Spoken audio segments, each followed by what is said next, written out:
guys, Rickshaw here. I'm going to give you a little rumble here.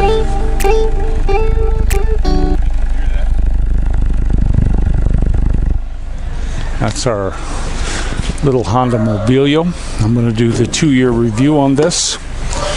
I want to show you things I like and things I don't. So we'll start with the squeaky wheel gets the grease. Now in the back of this car, one thing I wish they would have done was put some sort of a valance up here so that people can't see in here, because you leave stuff like this, they'll break your windows in this country and steal your stuff. But one of the things that I really like is this here. You just give a little tug on this, and it's not high tech. You just hook this little rod, pull this cord, and you've got plenty of room back here to put your stuff. I really like that. Another thing I like about it, it's very, very quiet. It's not a loud car. I'm not into loud. When you get on the freeway, it's not very loud at all. Now, one of the things I don't like is if you drop anything here, we put towels in here. If I drop anything out of my pocket, and because of the way my legs are angled, my legs are way up angled, so stuff falls out of the pocket. And if it falls down in there, you have to get out of the car to go underneath. I can't reach back here and get it. So that, that's a bummer for me. So we just stick towels in here, and it doesn't get, nothing falls out. My wife has no problem. Nothing falls out of her pockets because her legs are way down, her knees are down. So that could be a problem just for me. Now, another thing I don't like, I got the hood up now, but it reminds me of the old Corvette Stingrays when I was a young man. I worked for a Chevy dealer, and one of my jobs was to drive the brand new Stingrays to the lease lot, and you could not see the front corner on the vehicle. Same with this. I still, after 2 years, can't judge this stupid thing. I'll pull up to, they got these high curbs here in the Philippines. It might be a foot and a half high, and when I'm pulling up to park, if somebody isn't waving me forward, I'll stop thinking I'm going to hit it, and I get out and I'm a foot away yet. I have not learned how to judge this yet, which is a bummer. Now, the other thing I don't like, they give you one cigarette lighter down here, and that runs usually my phone. They have this thing on the radio here. It's supposed to be a USB. It will not charge the phone. And my camera that I bought, front and rear camera, it only has this.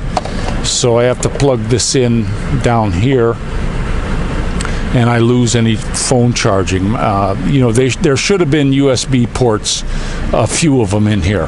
Honda, you missed the boat on that. You just blew it. This is 2021, and this car's only 2 years old. You should have had that. Hi, handsome.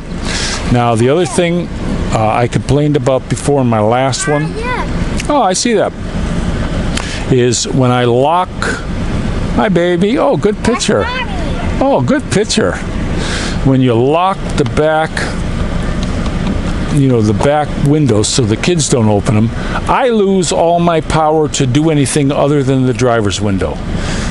That to me is incredibly stupid. I should be able to be at the command center and lock the windows, but I should still have full control. Honda, fix that. That's just so stupid.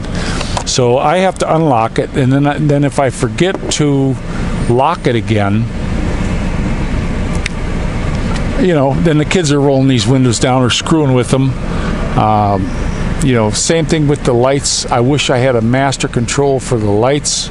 Our battery ran out because the kid left the light on. It's got this one thing I hate, and this isn't just Honda.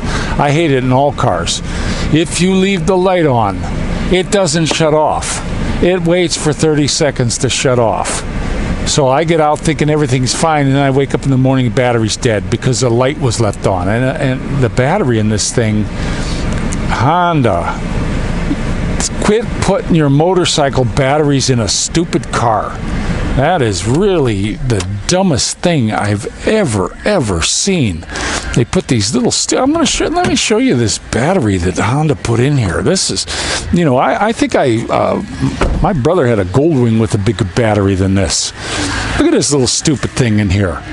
you leave the lights on, the kids turn the lights on, and you know, that's, you're screwed. You're basically screwed with that.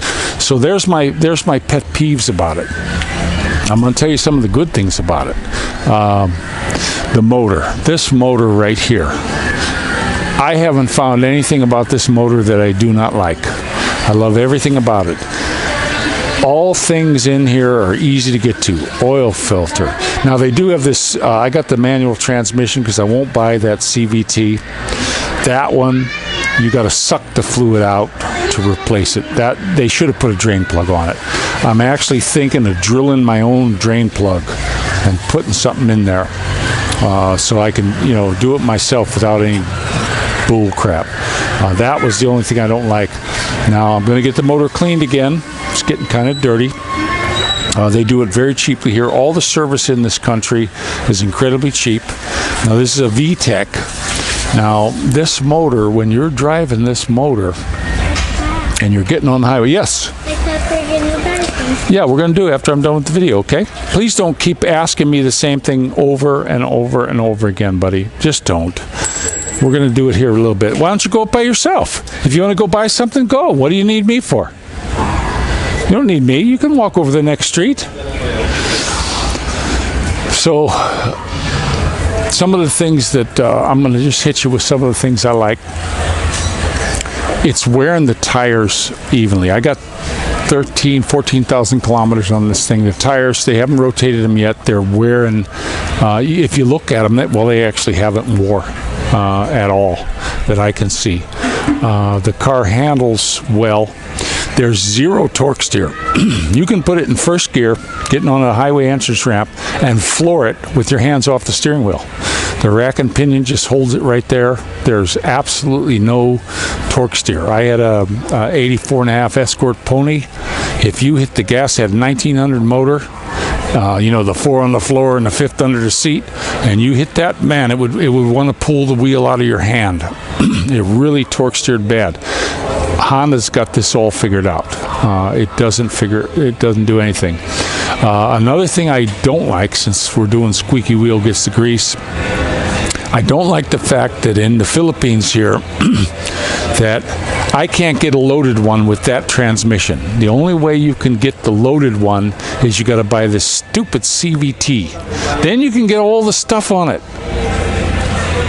But if you get the manual transmission, it's a bare bones, it's crappy stereo. It may not be the stereo itself.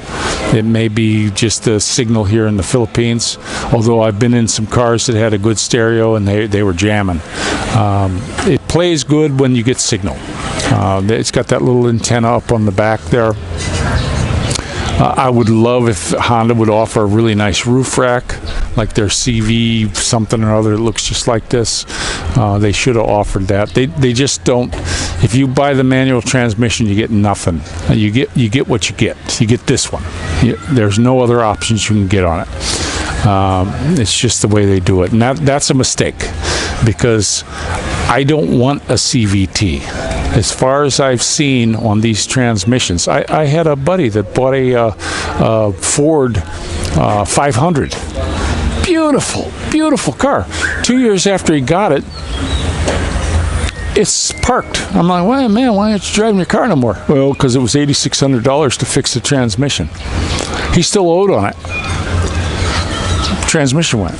These CVTs, nobody has made it. Nissans, they have nothing but trouble. They're going broke because of their CVTs. Honda, yeah, I see these driving around with the nice wheels. There's a guy up there. He's not there now. He's got one. How long is that going to last? Not sure. I'm just not sure at all. But one of the things I'm going to say about this car, as a tall guy with a bad back, the seats in it are, well, they're Honda seats. They're really good. The way they fold up. I love the way these seats in the back here work. It's just it's a simple thing. Locked.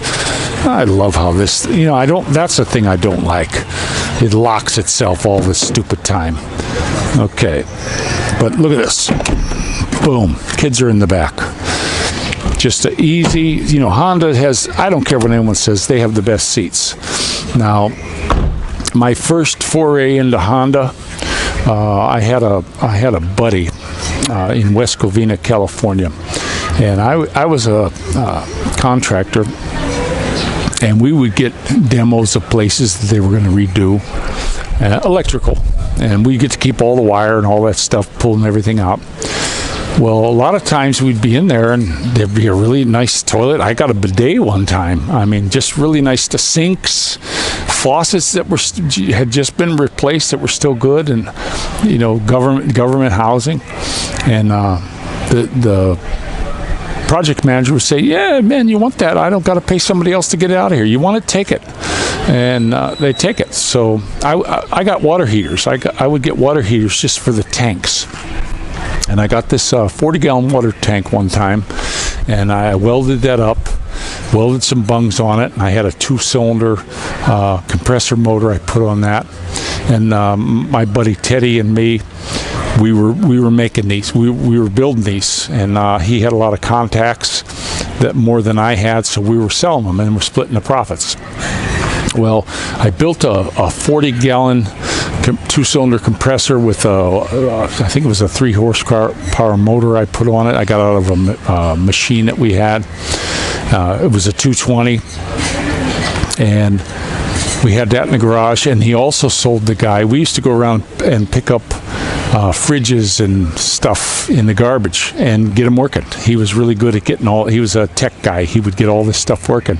And he had a cube refrigerator, one of them little tiny cube refrigerators you see the kids at college have. And then he also had a tall one. It was, it was up past my knee, 2.5 feet, whatever, a little apartment refrigerator, freezer in it. And the day we were going to give it to the guy, he had to work. He got called into work. So he said, "Hey, could you go over to my house, talk to my wife, and just wait? This guy's going to come pick up the compressor and the 2 refrigerators." Yeah. Here. Oh, thanks, bub. He bought me a coffee. And a little coffee there, coffee candy. So this guy pulls up in a Honda Element.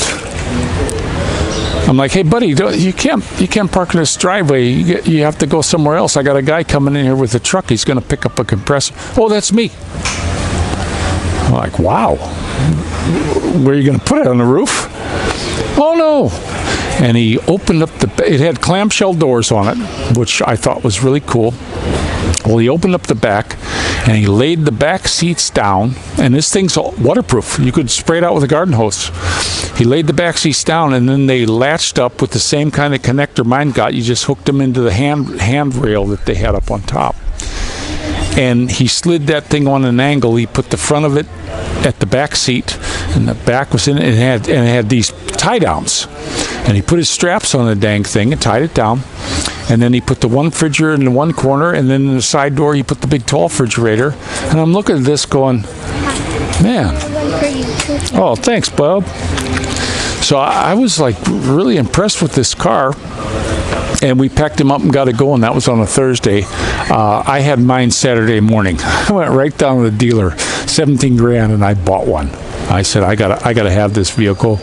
I souped mine up, of course. It was I think I had mine. It was sitting around 450 horsepower without having to change the transmission and all that. I did a bunch of stuff on the suspension. I actually took it to some track days. Oh, cool. And I was beating Mazda Miatas with this thing. I didn't go with the big rims on it. I went with 17 inches and the real wide I think I had Kumho tires on it. I took all the suspension connectors and changed them to neoprene. They did the fuel rail, and we did the blower on it. The newer ones, after I bought mine, a year or two later, they started putting turbo on it. But I was running right around on paper. We never dynoed it. On paper, it was supposed to be around 450, and this thing just was a monster. I loved that vehicle. I wished I could have brought it here. That's Honda for you. I had a used one before that just ran. I didn't take care of it. I had the thing for a couple of years, never changed the oil in it one time. I just said, I didn't even open up the hood. I didn't care.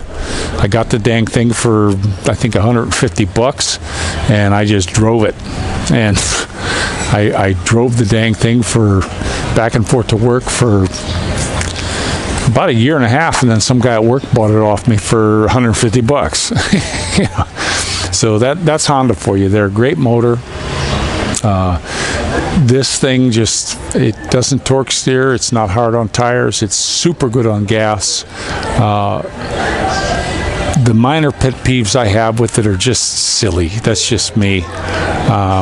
But if you're going to come here, if you're an expat coming here and you need a good car, I would recommend this. I see a lot of the Toyotas around here and the little Hyundais and Mitsubishis. I see lights out already. You know, newer cars, and they got a light out, or the brakes aren't working, or, you know, electrical problems in them. I had one buddy who bought a Mitsubishi, and it was a little tiny, like that one. It was the same one as that one that's pulling away right now.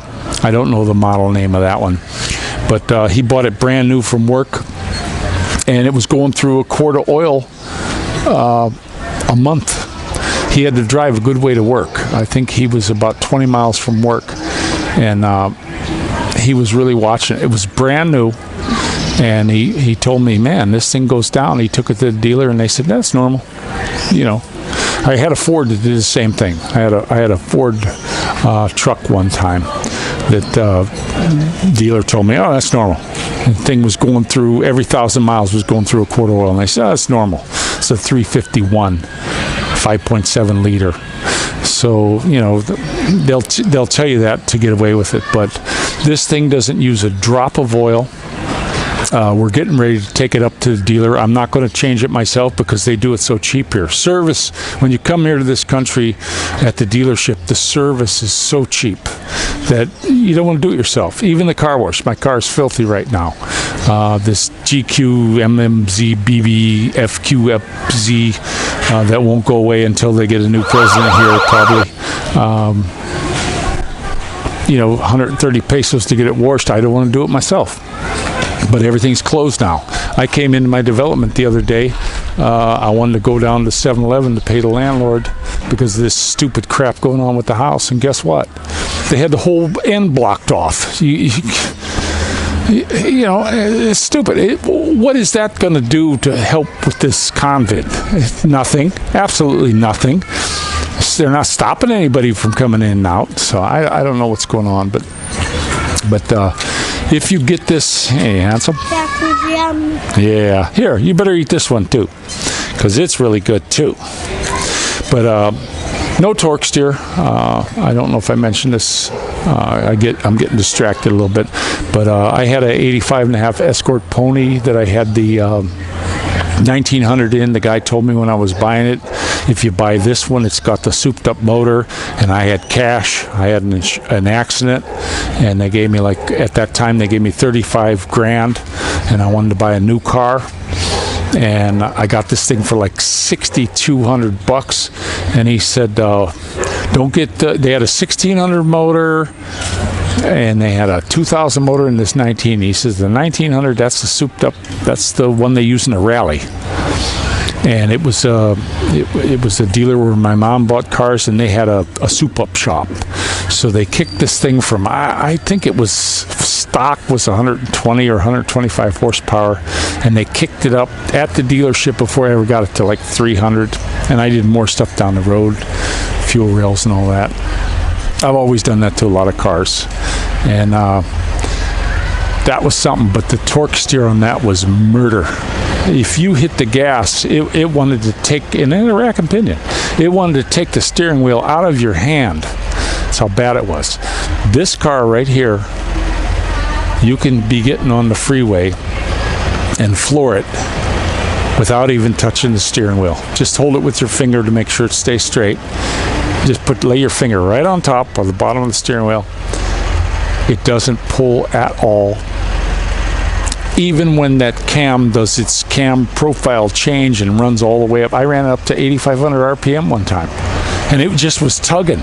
I mean, this thing was just tugging. I haven't had any desire to do any soup-ups on it. I'm sure they have them for this one, but I don't see a need for it. It's got loads of power when you want it. It drives easy. If you want to drive around town, you can keep it around the Grand. and just shift through the gears. Most of the time I drive it, I go from first to third, first to third to fourth, and just putt along. It pulls along nice. There's no knocking, no pinging. Honda is the Honda Motor Corporation, and they really got their motors down. The transmission, it's fantastic. It shifts good. When I first got it, there was a little bit of catching on it.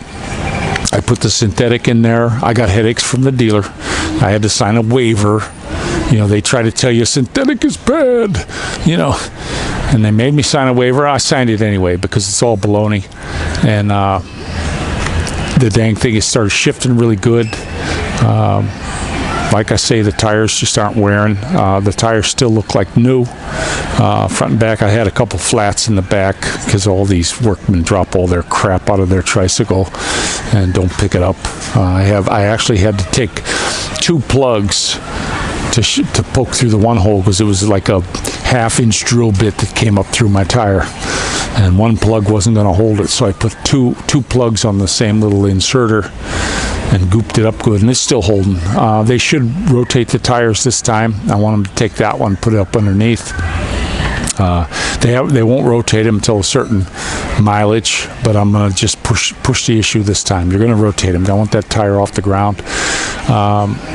It rides really nice. What I was doing here was I was doing the driving it along, and when I was local, I would leave them at 24, and then when I was getting on the highway, I'd put them up to 32. Well, that makes it a little bit rougher ride. Well, we took a ride down to Batangas on the highway, and we were going to take the back way the whole way. Stop to Gaitai. We had a shop. We wanted to get some furniture done and all this stuff.